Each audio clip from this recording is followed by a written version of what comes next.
નમસ્કાર, આપ જોઈ રહ્યા છો સ્પાર્ક ટુડે ન્યૂઝ। 5555 યજ્ઞકુંડ સાથેનું ઐતિહાસિક આયોજન, 9999 કિલોમીટર ભારત ભ્રમણ યાત્રા પણ યોજાશે। ભારતની પ્રાચીન વૈદિક પરંપરાને ફરીથી જીવંત બનાવવા અશ્વમેઘ મહાયજ્ઞ મહોત્સવ 2026 આગામી 12 થી 20 ફેબ્રુઆરી દરમિયાન જામનગરના ખંભાળિયા બાયપાસ રોડ ખાતે કરવામાં આવ્યું છે। વિશાળ સ્તરે આયોજન કરવામાં આવ્યું છે આ ભવ્ય યજ્ઞનું, જેનું આયોજન રિધમસ ફાઉન્ડેશન દ્વારા કરવામાં આવી રહ્યું છે, જે છેલ્લા કેટલાય વર્ષોથી સામાજિક, સાંસ્કૃતિક અને આધ્યાત્મિક કાયાકલ્પ માટે કાર્યરત અગ્રણી સંસ્થા તરીકે ઓળખાય છે। આ કાર્યક્રમનું મુખ્ય આકર્ષણ 5555 યજ્ઞકુંડ સાથેનું અશ્વમેઘ યજ્ઞ છે, જે 5555 વર્ષ પછી તે જ તિથિ અને નક્ષત્રોના સંયોગમાં યોજાશે, જે મહાભારત કાળ દરમિયાન ભગવાન શ્રી કૃષ્ણે યુધિષ્ઠિરને કરાવ્યો હતો। આ કાર્યક્રમનો ઉદ્દેશ્ય માત્ર ધાર્મિક વિધિ પૂરતો નથી, પરંતુ રાષ્ટ્રીય શુદ્ધિકરણ, સામાજિક કલ્યાણ અને પર્યાવરણ શુદ્ધિકરણનો પણ સંદેશ આપે છે। આ કાર્યક્રમ દરમિયાન આચાર્ય પંડિત રવિન્દ્રભાઈ શાસ્ત્રીજીના માર્ગદર્શન હેઠળ 1250 કરતાં વધુ આચાર્યો અને પુરોહિતો મંત્રોચ્ચાર અને અગ્નિહોત્ર કરશે। આ યજ્ઞ દરમિયાન ઉપયોગમાં લેવાતા અનાજ, ઔષધીય વનસ્પતિઓ, ઘી, ચંદન, કપૂર, ગુગળ અને હિમમધ જેવા તત્વો પર્યાવરણને શુદ્ધ બનાવે છે। मेरा नाम रंजित तमन है। मैं बारामती महाराष्ट्र से हूँ और मैं रिदमस फाउंडेशन का फाउंडर डायरेक्टर हूँ। सर, इस प्रोग्राम के दौरान 9,999 किलोमीटर की जो यात्रा है वो पूरे भारत भ्रमण है, उसका फीस क्या रहेगा और टोटल कितने लोग इसमें लाभ ले सकते हैं? हाँ, इसकी फीस है 51,000 रुपये और 300 लोग हमने एक लिमिट रखा है कि 300 यात्रियों को लेके जाएंगे। इसके लिए हमारे पास AC स्लीपर कोच बसेस है और 50 स्वयंसेवकों की टीम इसमें होगी।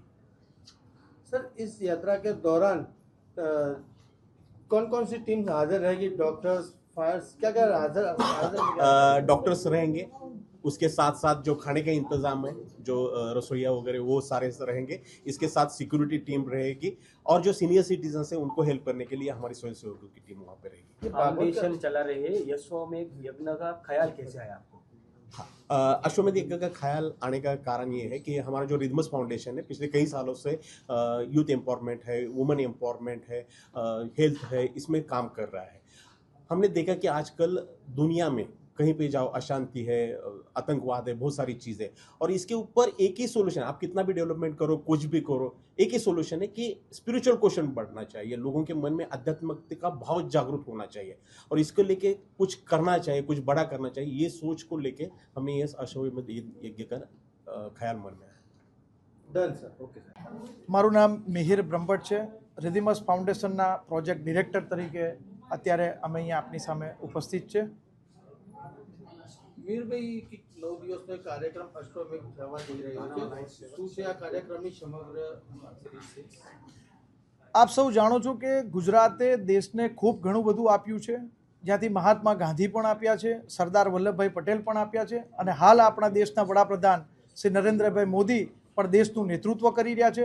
ઘણા બધા ઉદ્યોગો પણ આજે ગુજરાતની ધરતી પરથી, જેમ કે રિલાયન્સ ફાઉન્ડેશન છે, અદાણી છે, રિલાયન્સ છે, જામનગરથી છે, અને આ જ પાવન ધરતી પરથી, જામનગરની ધરતી પરથી ગુજરાતના આંગણે વિશ્વનો સૌથી મોટો, વિશ્વમાં સૌપ્રથમ વખત અશ્વમેઘ યજ્ઞ જામનગરના આંગણે જ્યારે થવા જઈ રહ્યો છે, આ યજ્ઞની અંદર, અશ્વમેઘ યજ્ઞની અંદર 5555 યજ્ઞકુંડ બનવા જઈ રહ્યા છે અને 5555 પરિવારો આ યજ્ઞની અંદર, જ્યારે યજ્ઞની અંદર યજમાન પરિવાર જઈ રહ્યા છે અને હાલ અમારા અત્યારે 3000થી વધુ યજ્ઞકુંડ અત્યારે અમારા ઓલરેડી યજમાનો બુકિંગ થઈ ચૂક્યા છે।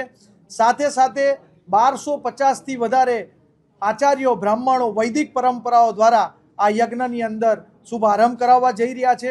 સાથે સાથે 14 ફેબ્રુઆરીથી 14 જાન્યુઆરીથી 5 ફેબ્રુઆરી સુધી 21 દિવસ માટે 9,999 કિલોમીટર ઇતિહાસમાં પહેલી વખત અશ્વમેઘ યજ્ઞના એના અશ્વના સિમ્બોલ સાથે 21 દિવસ ભારત ભ્રમણ યાત્રા પણ 300થી વધુ લોકો સાથે સમગ્ર ભારતની અંદર તમામ મોટા મોટા ધાર્મિક સ્થાનો પર થવા જઈ રહી છે।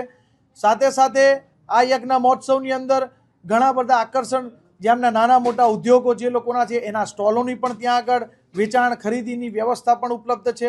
રહેવા માટે ટેન્ટની વ્યવસ્થા પણ છે। તમામ સુવિધાઓથી સજ્જ રહેવા માટે યજમાનોને ટેન્ટ સિટીથી માંડીને તમામ સુવિધા ઉપલબ્ધ છે અમે આ માધ્યમથી અમે સમગ્ર ગુજરાત અને ભારતમાં સનાતની હિન્દુઓને અમે ભાવભર્યું આમંત્રણ આપીએ છીએ કે આવો આ યજ્ઞોપવિત યજ્ઞની અંદર આપ પણ યજમાન બનવાની આ ઉત્તમ તક છે. આવનારી પેઢીના ભવિષ્ય માટે આપ સૌ જોડાવ એવી અમારી રિધમસ ફાઉન્ડેશન તરફથી અમે અપીલ કરીએ છીએ.